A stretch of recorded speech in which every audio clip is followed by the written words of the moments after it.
দুদিন পর পর ঝগড়া।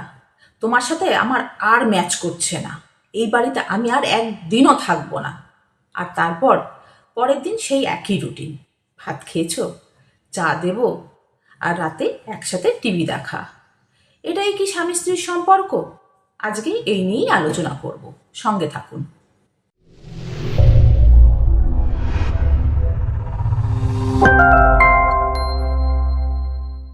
আমাদের সমাজে একটা অদ্ভুত রোমান্টিক আইডিয়া আছে, ঝগড়া মানেই নাকি বেশি ভালোবাসা, চিৎকার মানেই নাকি কেয়ার করা।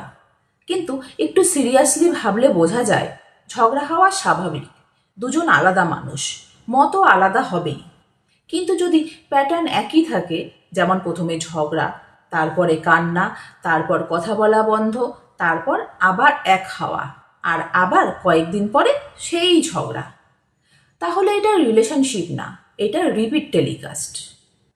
অনেকে ভাবে আমরা যতই ঝগড়া করি না কেন শেষ পর্যন্ত তো মিল হয়েই যায়। হ্যাঁ, মিল হচ্ছে, কিন্তু প্রবলেম কি সলভ হচ্ছে, নাকি শুধু টেম্পোরারিলি চুপ হয়ে যাচ্ছেন? অনেক দাম্পত্যের রিলেশনশিপ দাঁড়িয়ে থাকে তিনটি জিনিসে: অভ্যেস, সমাজের ভয়, আর একা থাকার ভয়।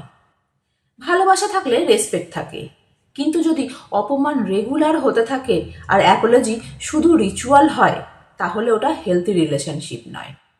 ঝগড়ার সময় তুমি আমাকে বোঝো না, কিন্তু শান্ত হলে তোমার মতন আমাকে কেউ বোঝে না। ডিফারেন্স খুবই সিম্পল। ঝগড়ার পর কি বিহেভিয়ার বদলায়, নাকি শুধু মুড বদলায়? মনে রাখবেন, এক হওয়া ইজি, রেসপেক্ট ধরে রাখাটাই টাফ। স্বামী স্ত্রী মানে শুধু একসাথে থাকা না, স্বামী স্ত্রী মানে একে অপরের প্রতি রেসপেক্ট থাকা। শেষে একটা প্রশ্ন করি, আপনার রিলেশনশিপে ঝগড়া গ্রোথ আনছে, নাকি শুধুই ড্রামা চলছে?